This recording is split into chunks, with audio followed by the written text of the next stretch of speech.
अस्सलाम वालेकुम friends, welcome to classic entertainment channel. उम्मीद करती हूँ आप लोग जहाँ कहीं होंगे खुशबाश होंगे, लाइफ को एंजॉय कर रहे होंगे। और आज मैं आप लोगों के लिए लेकर आई हूँ आप लोगों के फेवरेट नॉवेल अपना बनाने की एपिसोड 29। तो जल्दी से एपिसोड को शुरू करते हैं, मगर उससे पहले कर लीजिए वीडियो को लाइक, चैनल को सब्सक्राइब और प्रेस कर लीजिए बेल आइकॉन को, ताकि आप अपना बनाने की कोई भी एपिसोड को मिस ना कर सकें। तो फिर अब स्टार्ट करती हूँ आज की एपिसोड। अपना बनाने, written by Seema Shahid, episode 29। Anaviya इंतहाई इन्हमाक से रिपोर्ट्स पर काम कर रही थी। सारा काम मुकम्मल करके उसने यूसुफ की सर्वे रिपोर्ट्स को एक फ़ाइल में इकट्ठा करके रखा और अपने लिखे नोट्स उठाकर सामने वाले 1 सीटर बड़े सोफे पर पैर ऊंचे करके आराम से बैठ गई। उसके एक हाथ में पेंसिल थी और दूसरे में पेपर्स। सर उठाकर घड़ी में वक्त देखा, रात के 3 बजने वाले थे। उसने सामने सोफे पर नज़र डाली, जहां बड़ी ही गैर आरामदेह हालत में यूसुफ सो रहा था। उसके दराज कदो जिसामत के हिसाब से सोफा छोटा था। यूसुफ के चेहरे की थकन को देखकर वो उसे उठाने का इरादा तर्क करके अपनी बनाई रिपोर्ट्स को प्रूफ रीड करने लगी कि इसके बाद उन्हें टाइप भी करना था। वो एक्सपर्ट्स में से थी, इसीलिए तो उसके बाप शेख हाशिम सुल्तान और एक्स फियांसी जावियर का कारोबार मज़ीद तरक्की कर रहा था, और यहाँ तो उसके मनपसंद महबूब शौहर की बात थी, तो वो मदद क्यों ना करती। नींद से बोझल आंखों को ज़बरदस्ती फाड़ फाड़ कर खोलते हुए प्रूफ रीडिंग करते करते कब उसकी गर्दन ढलक गई उसे पता ही नहीं चला। अचानक से उसकी आंख खुली। एक लम्हे को तो उसे समझ ही नहीं आया कि वो किधर है। कमरे में दिन का उजाला फैला हुआ था। रिपोर्ट्स। उसे याद आया कि वो रात काम करते करते सो गई थी, तो वो हड़बड़ा कर उठी। आराम से ताज़ा दम फ्रेश शेव किए एन सामने खड़े यूसुफ ने उसे टोका तो वो हैरान नज़रों से उसे देखने लगी, जो इस वक्त ऑफिस जाने के लिए तैयार खड़ा था और उसके हाथ में अनाविया की बनाई रिपोर्ट्स मौजूद थीं, जिन्हें वो जल्दी जल्दी बड़ी संजीदगी से पढ़ रहा था। पेपर्स देखते हुए वो अनाविया की तरफ मतवज्जा हुआ। ये रिपोर्ट्स तुमने फाइनल की हैं? वो सवाल कर रहा था। अनाविया इस बात में सर हिलाती हुई सोफे से उठी। उसकी गर्दन एक पोजीशन में सोते सोते अकड़ सी गई थी। उसने खड़े होकर अपनी गर्दन को दाएं बाएं घुमाया, फिर यूसुफ को देखा।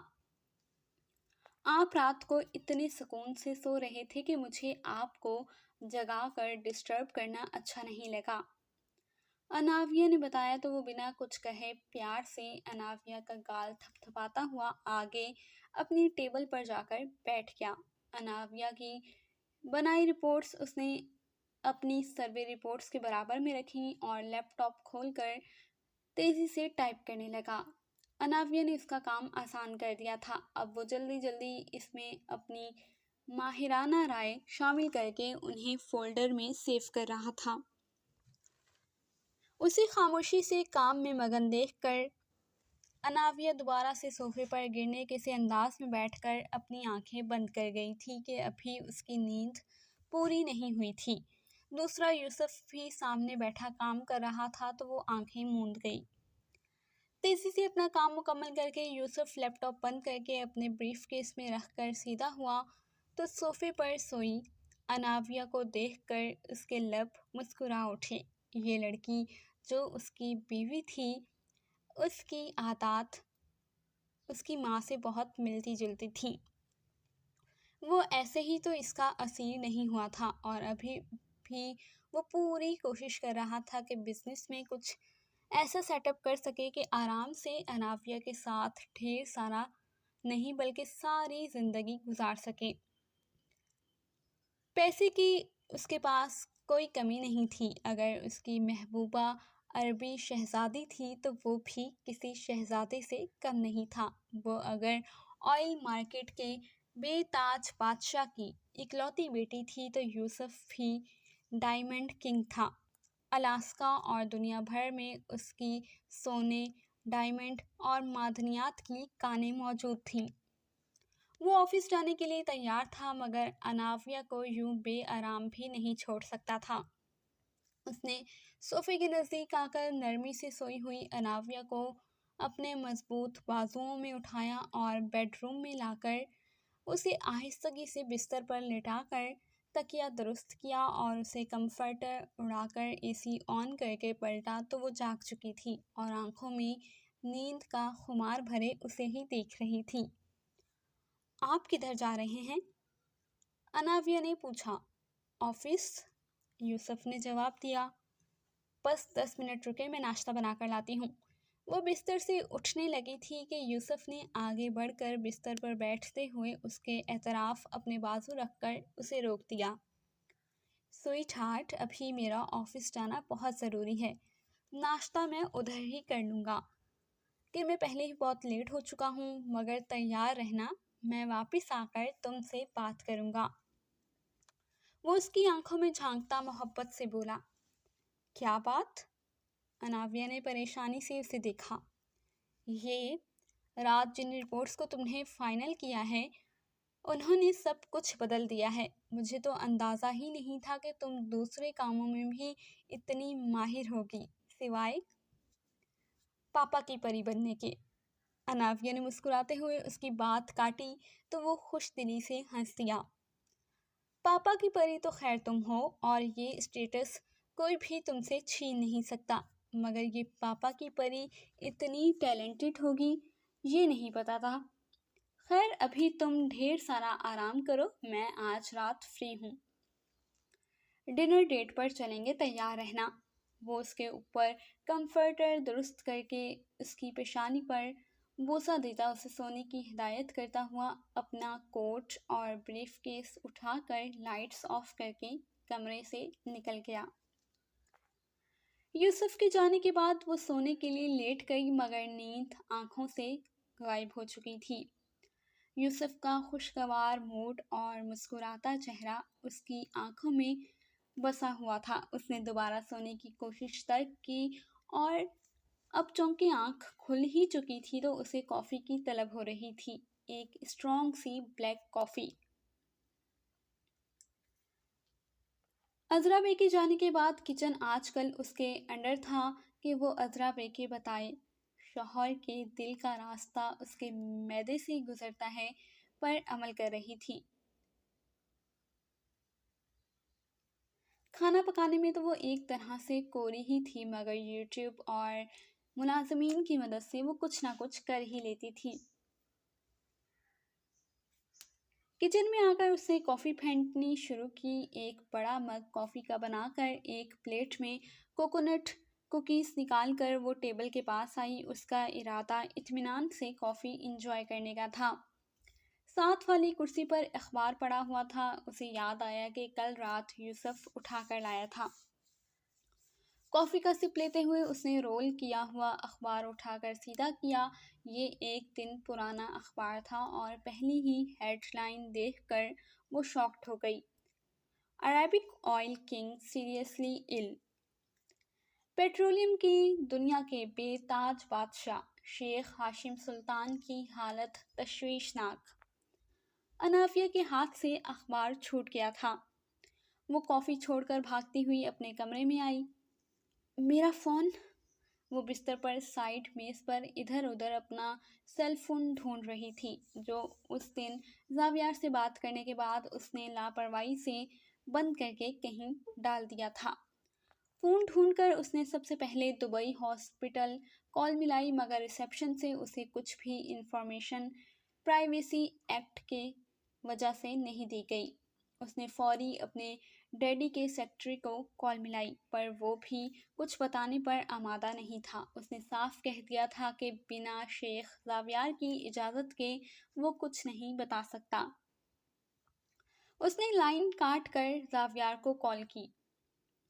बोलो, दूसरी तरफ से उसकी उखड़ी हुई आवाज़ उभरी। डैडी को क्या हुआ है? अनाविया ने फौरी सवाल किया।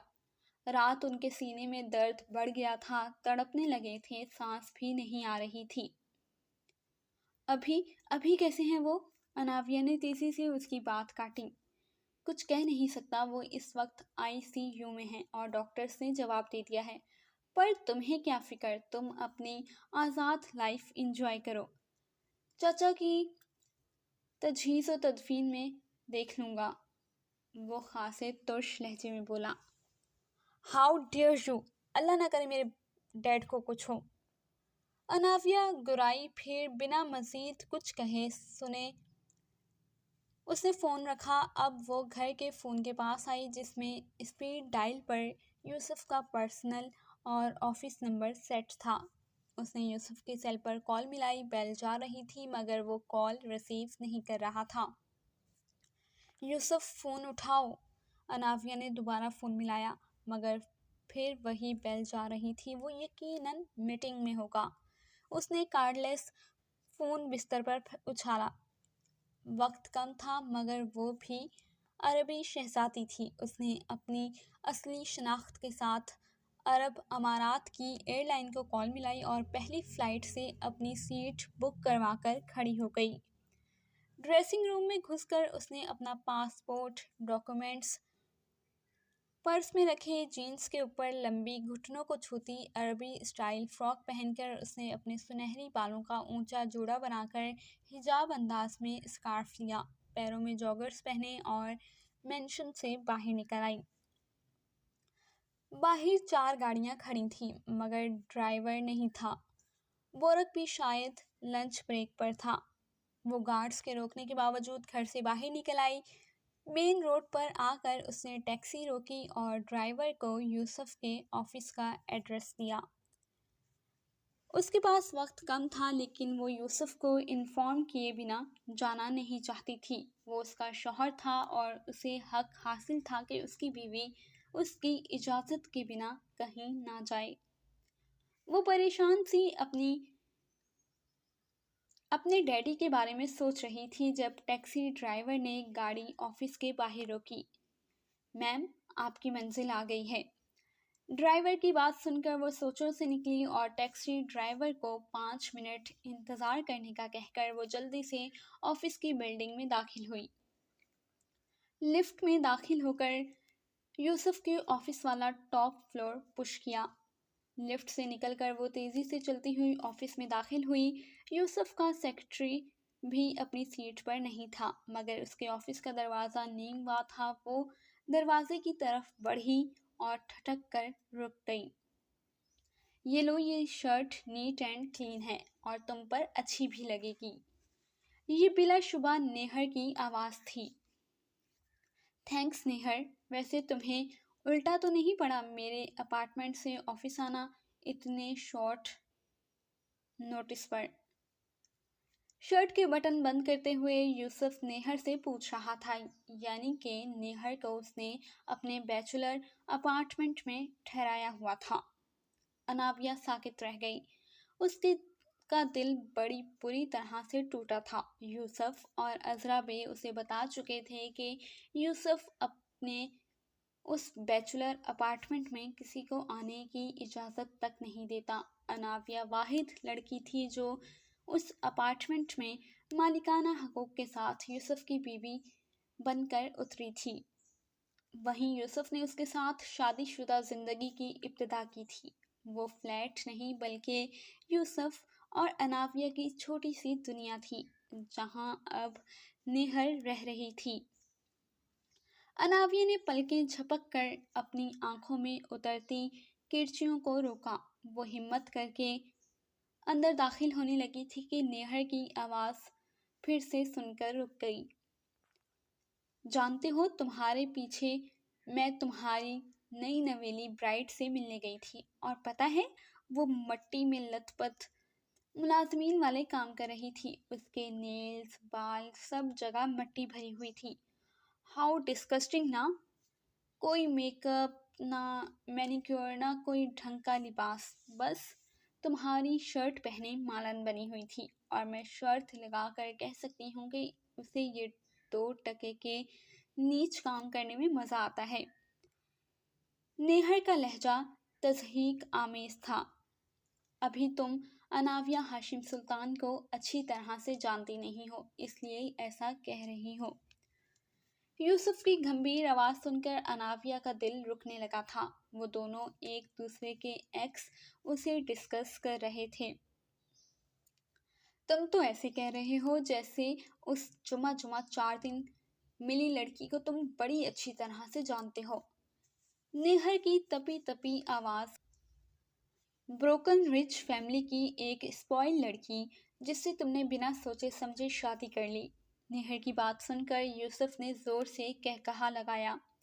जिस स्पॉइल लड़की की तुम बात कर रही हो वो एक ज़हीन और highly trend geologist plus petroleum engineer है, और जिस लेवल का काम वो कर रही है उसके लिए बहुत तजुर्बा और बहुत जहानत चाहिए होती है। यूसुफ ने अनाविया के काम की तारीफ की। वेल वेल वेल, ये तो बहुत अच्छी बात है। इससे तो अब सब कुछ बदल जाएगा। क्यों, ठीक कह रही हूँ ना? नेहर की आंखें चमक उठी, जिन्हें अपने ध्यान में मगन यूसुफ ने नोट नहीं किया। यही मैंने भी सोचा था जब उसका काम देखा। वेरी इम्प्रेसिव, यूसुफ ने संजीदगी से कहा। अगर वो इतनी माहिर और इतनी अच्छी है फील्ड में, तो फिर तो उसे अपने शौहर, इनफैक्ट अपने बाप की भी ज़रूरत नहीं है। वो तो ख़ुद को बड़ी आसानी से इस्टेब्लिश कर सकती है। क्यों? नेहर की आवाज़ से एक्साइटमेंट साफ झलक रही थी। नहीं, वो ऐसा नहीं चाहेगी, और ना ही मैं। और दूसरा, जितना मैं उसे जानता हूँ, ये सच है कि वो अपना ख्याल बेहतर तरीके से रख सकती है। वो एक मजबूत लड़की है। यूसुफ ने अनाविया के मुतालिक पेशन गोई की। ओह यूसुफ, अब तो हम दोनों की सारी प्रॉब्लम सॉल्व ही हो गई है। देखो ना, जब नेहर की बात मुकम्मल सुनने का ना अनाविया में हौसला था, ना ही उसके पास इतना वक्त था। यूसुफ ने नेहर को अपने अपार्टमेंट में ठहराया हुआ था। वो इस वक्त नेहर के साथ था, और सबसे बढ़कर उसने अनाविया हाशिम सुल्तान कहा था। अनाविया यूसुफ सफ़ीर नहीं। वो पलटी और जिस खामोशी से आई थी उसी खामोशी से नीचे आकर टैक्सी में बैठकर उसने ड्राइवर को एयरपोर्ट चलने का हुक्म दे दिया था। जी तो रीडर्स, उम्मीद करती हूँ आपको आज की ये एपिसोड पसंद आई होगी। और अब आप लोगों को क्या लगता है कि आगे क्या होने वाला है? क्या अनाविया दुबई वापस चली जाएगी? क्या यूसुफ कभी भी अनाविया के साथ सिंसियर नहीं था? क्या ये यूसुफ और नेहर की कोई प्लानिंग थी अनाविया को ट्रैप करने की? क्या करने वाला है ज़ावियार और शेख हाशिम सुल्तान अनाविया के साथ? बहुत सारे सवालात हैं जिनके जवाबात के लिए आपको इंतज़ार करना होगा एपिसोड 30 का, जो कि आपको मिलेगी सिर्फ और सिर्फ क्लासिक एंटरटेनमेंट चैनल पर बहुत जल्द। तो फिर जुड़े रहिएगा हमारे साथ। आपसे मुलाकात होगी अब नेक्स्ट एपिसोड के साथ। तब तक के लिए अल्लाह निगहबान।